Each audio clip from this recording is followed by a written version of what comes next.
Guys, so we're sitting in the house right now, right?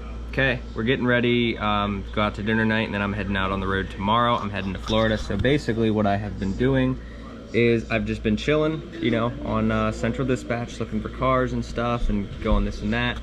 And I have also, now I am dispatched. I do have a dispatch service through this company. At the same time, I can also look at the loads and everything. So I have two that are already booked, right? I have a 1946 Dodge WC 150 booked from New Jersey to Holiday, Florida for $1,600.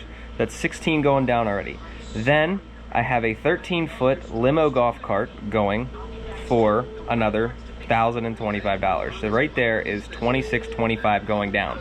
We're looking for another load down, and I just so happened, I don't even know where it went. There was one on here, Honda Accord, yeah, right there. 2011 Honda Accord sedan, going today or tomorrow from Enola to Fort Pierce. So we might actually be able to get this one before the end of the day, and I'll go pick that one up tonight. Now the rate's not the best, it is 85 cents a mile, but I am, for everything going down with this one and the other one, that would be $3,500 going down to Florida, which for a 3-car, in my case, non-CDL 3-car, that's actually really good money. So that's basically what I'm doing, is just going through the dispatching and everything. And I showed you guys in the last video our Super Dispatch, which is basically the app that has all the BOLs and everything. And then once you're done, I can go up here, BOL and invoice. Once I've cleared it out, I can mark it paid. It tells you how much they owe, how much the driver gets paid, which is inaccurate because if I get my own load, that percentage gets thrown off anyway. Vehicle VIN, pictures, damages, addresses, like it basically shows you all of that, if it's a COD or if it's a check or any of that stuff. So that's basically where Super Dispatch comes in. It is a little expensive. It also has its own load board. So if I go down here to load board, you can punch in on the load board. There's 3,200 available loads on this load board. I requested one but didn't send and then found a better one, so I just kind of like ignored it. I don't know how to delete that, but that's basically it. What we're pretty much going to do is that. Now the next thing I want to talk to you guys about before we actually get going everything is derating your trailers. I'm going to show you this, but this is basically, Alex did a video on these. Toe Piglet did his video on how to derate a used trailer. You basically just get on your eBay and you look for one of these guys, and they'll custom engrave your VIN. I got my serial number of the trailer, my tire, wheels, my manufacturing date, and my GVWR. As you can see, my 21,000 pound GVWR trailer is 17,000 pounds now. So we're gonna get this thing put on the trailer. You also need to make sure that your registration does not say anything higher than what this is, or you'll have to get a different registration. But when I get that trailer paid off, I'll be registered in Maine. So that'll be pretty cool, because there's Alex did a video on that as well, on how to actually do that successfully. Now I don't have to worry about that until the trailer's paid off, but when it is, we will definitely be going that route. So let's cut to where we are throwing this on the trailer and getting ready for the next load. All right, so I know it isn't the best installed. I definitely will do a better job when I get my 21K, but here basically it is. You got the VIN series, you know, everything's on there. 17,000 pound GVWR. And then you guys can see right here, 9,000 pound GVWR. That is a grand total of 26,000 GVWR. Yes, you still need a medical card and all that stuff to be able to do that, because you're over 10,000 pounds. You still got to run a logbook. I am running paper logs on the Keep Trucking app. Basically, you know, here's like all my logs and everything, so everything's in there. But because my engine is a 96, we've already went through an audit and dealt with this. Cannot run an ELD on this truck, which is awesome. So we're heading out. We're about 2.5 hours from our first pickup, which is pretty cool. You'll see why. And then we're also picking up a second one, and I'm trying to find a third one. If we can find a third, I have so much weight extra that I can scale. I have another 5,000 pounds available to me and like 17 more feet. So I'm really hoping that we can find something else, because that'd be like $3,500 just to go down to Florida, which is absolutely crazy for what I'm used to. All right, dispatch came in clutch. We are about 2 hours away from the first one, and then we got a second one. So we have, let's recap here. We got 3 loads going down to Florida, right? And this isn't like the bottom of Florida. Like we're talking like Tampa, Jacksonville. Like we're not going very far in. So we got 3 loads One's paying $850, one's paying $1,025, and one's paying $1,600. When you add that up, that's $3,475 going down to Florida. That, so far, is my record, okay? And I'm still well underweight. We might actually be adding a fourth load to this. The guy's gonna let me know when I get there. It's a little 3-wheel bike. We're gonna see if we can't grab that as well for a little bit extra. We'll see how that goes. But yeah, I'm gonna try to throw that on there too.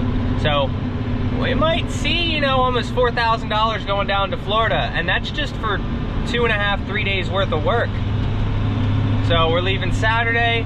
We're gonna be driving all day Sunday, and then we should be able to drop at least one or two of them, at least one or two on Monday. So then by Tuesday, so Saturday, Sunday, Monday, and then Tuesday's when we'll actually drop. So that's not too bad, 3-4 days worth of work.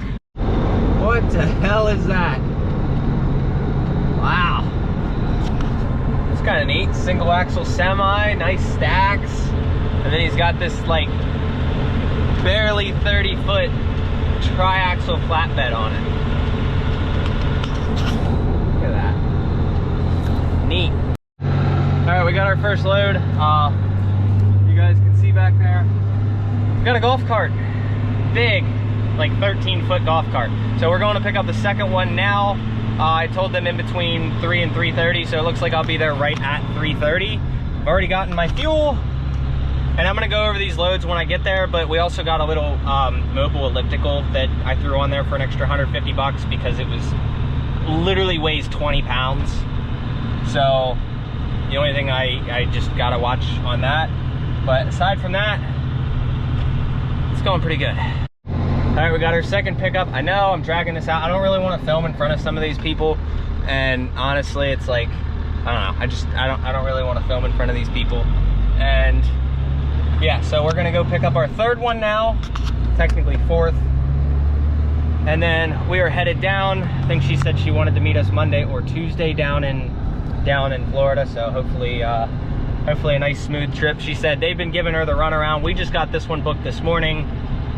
It's like, man, they really make the car hauling business sound bad. It's like, you gotta make sure everything's good before you deal with some of these people. So it's like, I'm gonna try to make her experience as good as possible, and I'll go over this stuff once I pick up my third one. All right, so real quick, before we actually go to pick up number 3, 4, whatever you wanna call it, a bunch of you guys asked me what GPS I use. I'm in New Jersey right now, avoiding the Garden State Parkway. So I'm actually using Google Maps on both my phones right now because, well, you take a wrong turn, you know, you're on a parkway and it's like, whatever. So I'm using one GPS as a stationary, let it pick the route, and then I'm using this GPS. Now, I don't always do this, but in this case, I'm using this GPS for if I'm like, hey, I know I can't go that way, let me click on this other one real quick.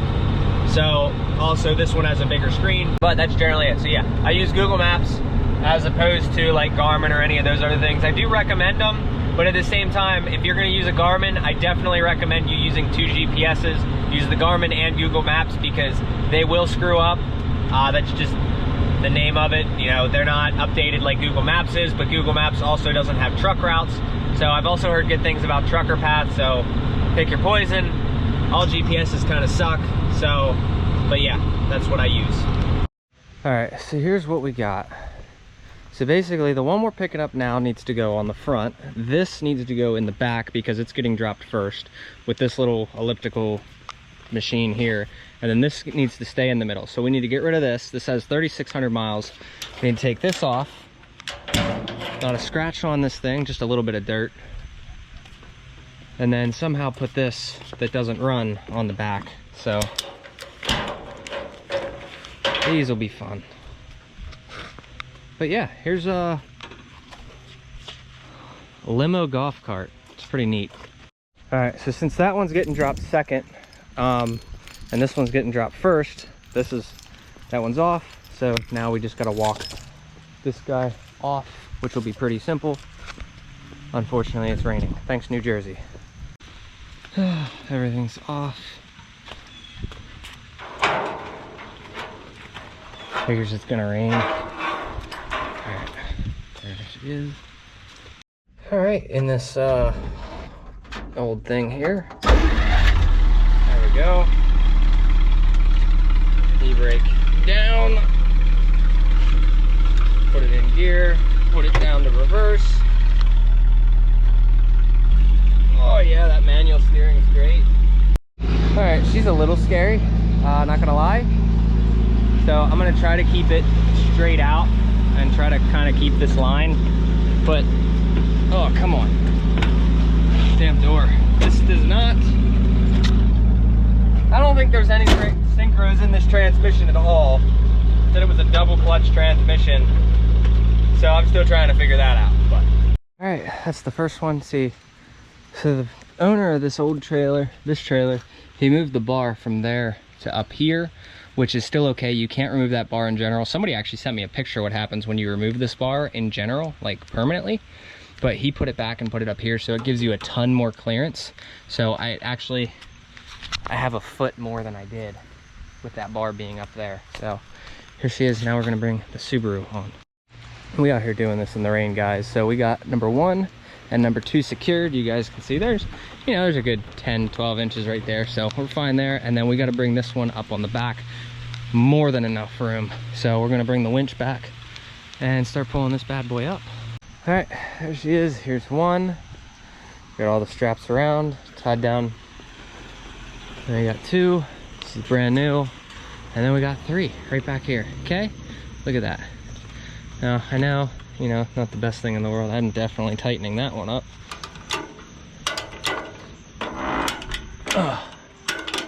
So I got that one tight. You got these back here. I kind of like up and over the suspension. Everything's, like I said, everything's pretty tight. Oh man. And then we got the elliptical up in the bed. So cool.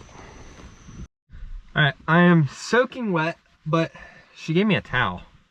So I was like, all right, fresh towel. We got 2 loaded. We have about 13 hours and 45 minutes until we leave. I was on duty for about 2 hours. You can't see it because it's not gonna show up, but 2 hours on duty and we got everything. So we're all loaded and ready to go. All right, guys, that's pretty much gonna do it. I am going to show you guys the load in the next video in the daylight, and we'll go from there. But we're going to be dropping one first thing in the morning tomorrow, and then possibly a second one as well. So hope you guys enjoyed. See you in the next one. Have a good one.